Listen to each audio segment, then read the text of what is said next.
Hello guys, വെക്കേഷനൊക്കെ അല്ലേ. അപ്പോൾ എഴുതി കഴിഞ്ഞിട്ടുള്ള കുറച്ച് ബുക്സൊക്കെ എൻ്റെ കയ്യിലുണ്ട് കേട്ടോ. അതിൽ കുറച്ച് പേജൊക്കെ ബാക്കിയുണ്ട്. അപ്പോൾ അതൊക്കെ വെച്ച് നമുക്കൊരു അടിപൊളി ജേർണലിങ് ചെയ്താലോ. സിമ്പിളാണ് കേട്ടോ. ഞാൻ റെയിൻഡേയുടെ ജേർണലാണ് ചെയ്യുന്നത് കേട്ടോ.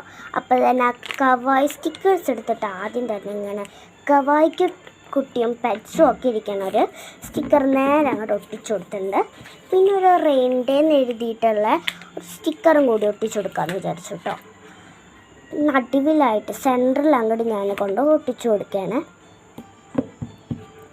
അത് കഴിഞ്ഞിട്ട് പിന്നെ ഒരു വിൻഡോ കൂടൊക്കെ നോക്കണ പോലെയുള്ള ഒരു ക്യൂട്ട് സ്റ്റിക്കർ ഞാൻ അടിയിൽ ഒട്ടിച്ചു കൊടുക്കുകയാണ്. കണ്ടില്ലേ? അത് കഴിഞ്ഞിട്ട് നമ്മളിങ്ങനെ ഡ്രോപ്സ് ക്ലൗഡിൽ നിന്ന് വീഴണ പോലെ ഒരു സ്റ്റിക്കർ ഇവിടെ അങ്ങോട്ടായി ഒട്ടിച്ചു കൊടുക്കാമെന്ന് വിചാരിച്ചു. ഓരോ സൈഡിലായിട്ട് ഇങ്ങനെ ഒട്ടിച്ചു കൊടുക്കണ പോലെ. അത് കഴിഞ്ഞിട്ട് നമ്മൾ എന്ത് ചെയ്യുമെന്ന് ഓർത്തപ്പോൾ നമുക്ക് എന്തെങ്കിലുമൊക്കെ എഴുതി കൊടുക്കാമെന്ന് വിചാരിച്ച് ഇപ്പം ഇത്രയാണ് ലുക്കായിട്ടുള്ളത്. ഇനിയും നമുക്ക് ലുക്ക് കൂട്ടണം ഗൈസ്. അപ്പം നമ്മൾ എന്ത് ചെയ്യും? എഴുതാൻ അങ്ങനെ ഒന്നും കിട്ടുന്നില്ല, എന്നാലും എന്തെങ്കിലുമൊക്കെ എഴുതി കൊടുക്കാമെന്ന് വിചാരിച്ചു. അപ്പോൾ ഞാൻ എഴുതുന്നത് കണ്ടോ.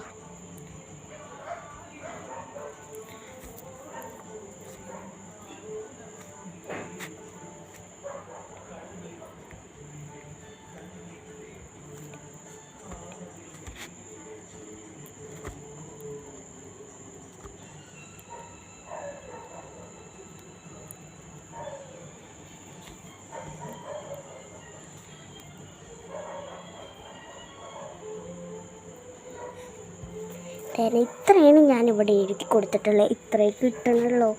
അപ്പോൾ പിന്നെ നമുക്ക് എന്തെങ്കിലുമൊക്കെ വേറെ ജസ്റ്റ് ഒന്ന് എഴുതി കൊടുക്കാമെന്ന് വിചാരിച്ചു കേട്ടോ. എന്തെഴുതുമെന്ന് ആലോചിച്ചപ്പോൾ ഞാനിങ്ങനെ ഇൻട്രസ്റ്റ് അങ്ങനെയൊക്കെ എഴുതാമെന്ന് വിചാരിച്ചു. എനിക്കങ്ങനെ ജേർണലൊന്നും ചെയ്യാൻ അത്ര അറിയില്ല കേട്ടോ. അത്ര ഒന്നും ക്രാഫ്റ്റ് ചെയ്യാൻ അറിയുന്ന ആളല്ല ഞാൻ. എന്നാലും ഒരു പൂതിക്കൊക്കെ ഇങ്ങനെ ജേർണലിങ്ങൊക്കെ ചെയ്യാൻ ഭയങ്കര ഇഷ്ടമാണ് കേട്ടോ. അപ്പം നമ്മൾ ഇത്രയാണ് എഴുതി കൊടുത്തിട്ടുള്ളത്. ഇനി നമുക്ക് എന്തെങ്കിലുമൊക്കെ ഭംഗി കൂട്ടണമല്ലോ. അതിന് വേണ്ടിയിട്ട് ഞാനിവിടെ ഡോംസിൻ്റെ കളേഴ്സാണ് എടുത്തിട്ടുള്ളത്. ഞാൻ എടുത്തിട്ട് കുറച്ച് സൈഡിലൊക്കെ കളർ അടിച്ചു കൊടുക്കാമെന്ന് വിചാരിച്ചു കേട്ടോ. പിന്നെ അതിന് ഞാൻ എൻ്റെ ഫേവറേറ്റ് കളറായിട്ടുള്ള യെല്ലോ ആണ് എടുത്തത്. എന്നിട്ട് ഞാൻ ഈ മൂലക്കായിട്ടൊന്നിങ്ങനെ കളർ ചെയ്ത് കൊടുക്കണ്ടേ.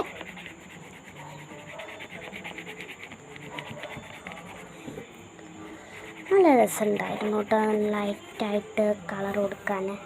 അത് കഴിഞ്ഞ് ഞാൻ നേരെ പിങ്ക് എടുത്തു. അതെല്ലാത്തിനുള്ള സ്വഭാവമാണ് ഇങ്ങനെ പിങ്ക് എടുത്ത് അടിക്കില്ല. നേരെ ഇങ്ങനെ കുറച്ചതൊക്കെ കൊടുത്തു കേട്ടോ.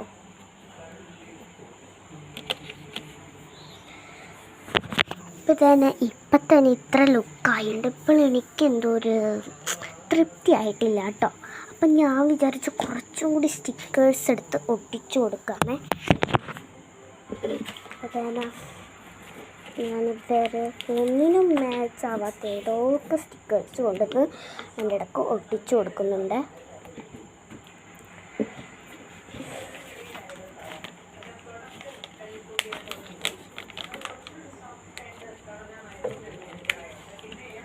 ഒരെണ്ണം ഒട്ടിച്ചു കൊടുത്തുള്ളൂ കേട്ടോ. പിന്നെ ഞാൻ എന്ത് ചെയ്യുമെന്ന് ആലോചിച്ചപ്പോഴാണ് എനിക്ക് കിട്ടിയത് ഇത് വെച്ച് എന്തെങ്കിലുമൊക്കെ വരച്ച് കൊടുക്കാമെന്നൊക്കെ കേട്ടോ. ഞാൻ ആദ്യം തന്നെ ഒരു ബോ ആണ് ഇവിടെ വരച്ച് കൊടുക്കുന്നത്. എനിക്കിഷ്ടമുള്ള വരക്കാൻ പറ്റും കേട്ടോ. ചെറിയൊരു ബോ എന്ന് പറഞ്ഞാൽ മതി.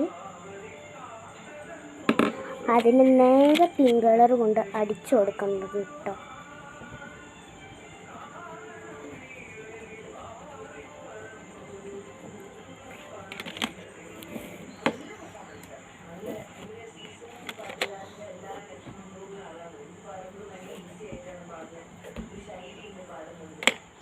ഞാൻ കുറച്ച് റെയിൻ ഡ്രോപ്സൊക്കെ ഇങ്ങനെ വീഴണ പോലെ വരച്ചു കൊടുക്കാമെന്ന് വിചാരിച്ചു. അപ്പം ഞാൻ അങ്ങനെ വരച്ചു കൊടുക്കേണ്ട കുറച്ച് മാത്രം വരക്കണുള്ളൂ കേട്ടോ.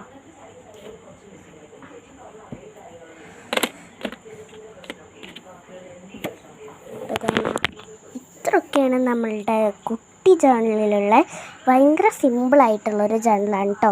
നിങ്ങൾക്ക് എങ്ങനെ ഇഷ്ടപ്പെട്ടോ?